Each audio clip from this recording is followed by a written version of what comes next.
nothing burned. It made me wonder. The time is sleeping really fast. Silence from the thunder.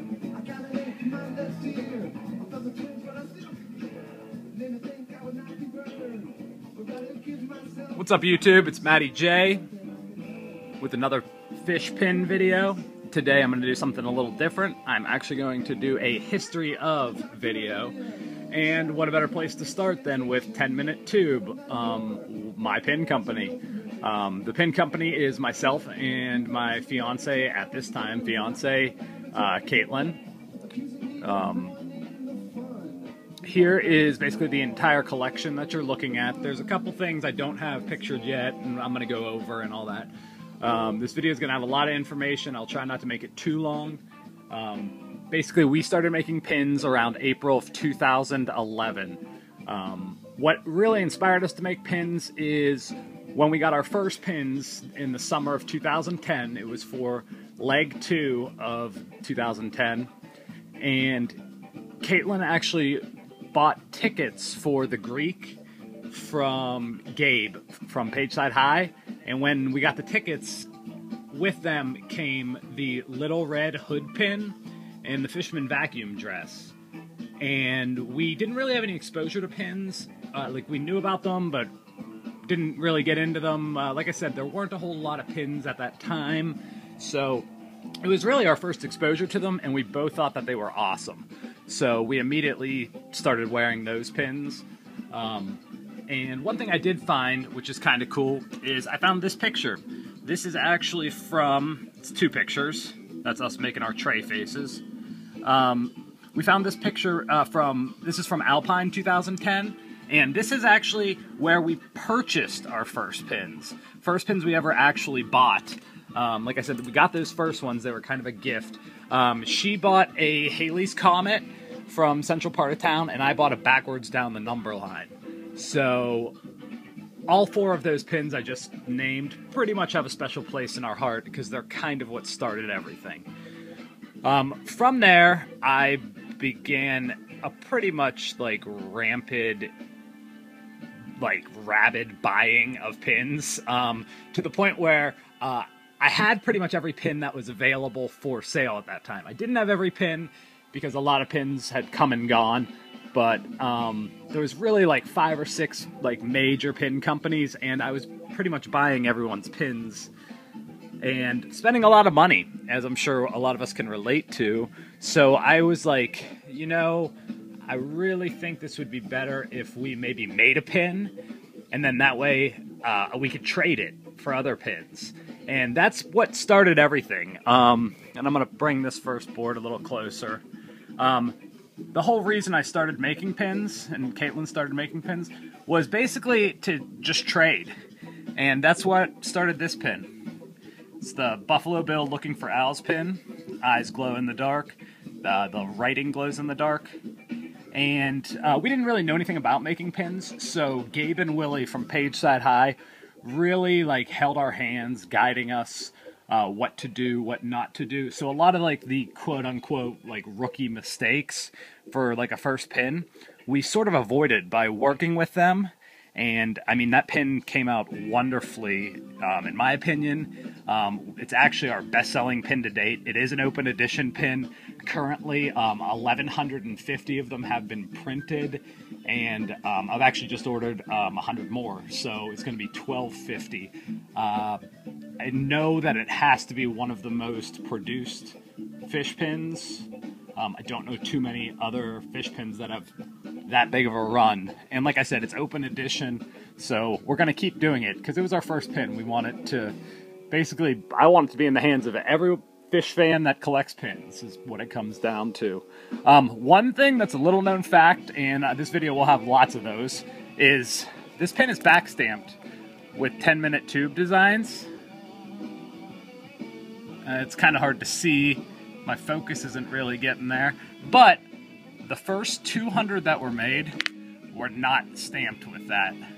I don't think that's going to make them any more collectible, really, but it is a little fact.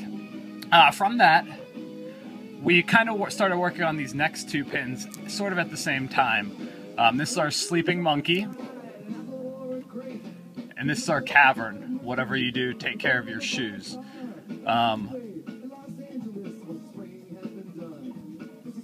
These came out, I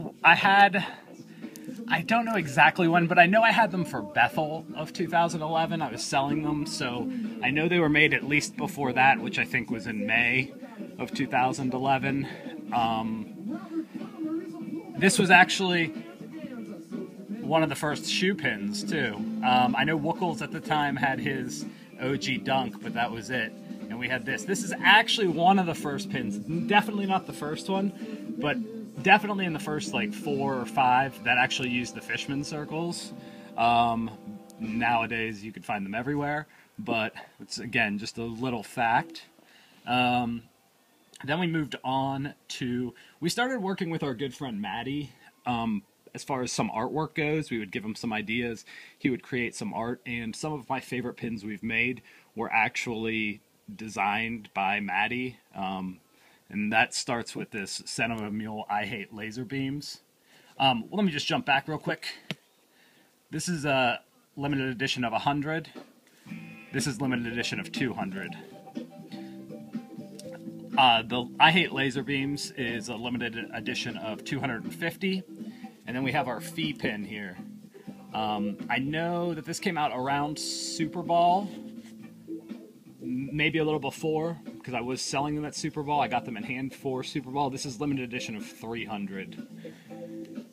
I'm going to try to go in chronological order. My order might be out just a little bit, just slightly.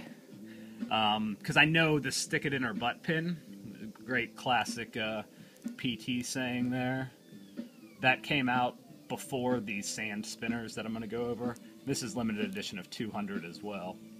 Then we had our sand spinners.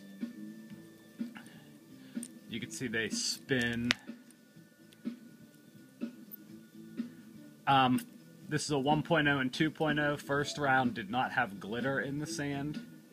Second round did. Then we have our original Killing It pin. This one I know is out of order because it didn't come out till a little bit later. But I do know this. We originally made this right here, which is a sticker, and we were giving these out at MSG 2010, and everybody loved them. So much so to the point where we basically had to make a pin. People were like, you need to make a pin of that. So we started with this, the I'm Killing It 1.0. After that, we have the Possum pin. This is again created by Maddie, limited edition of 200.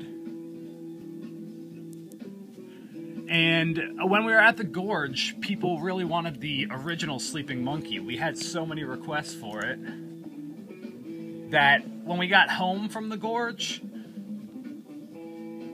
we decided, why don't we just make a reprint of that pin just with a different color variant? And that's where the Sleeping Monkey 2.0 comes in. Has the purple hat as opposed to the blue hat. Alright, a couple more here. This is the Sloth pin.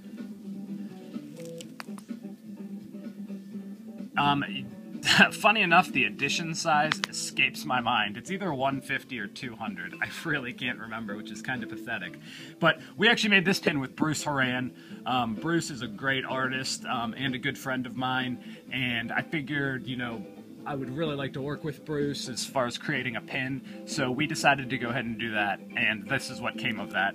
I basically said to Bruce, you know, I gave him a couple different song ideas, and because I respect him so much as an artist, I said, do whatever you want. And whatever he comes back with, that's what we decided to make into a pin, and this is what he came back with, this Sloth Rip Van Winklen pin here. Alright, I'm going to back this up, and I'm actually going to stop this video and continue it in a part 2. Alright, so thank you so far for watching this video, and be sure to check out part 2.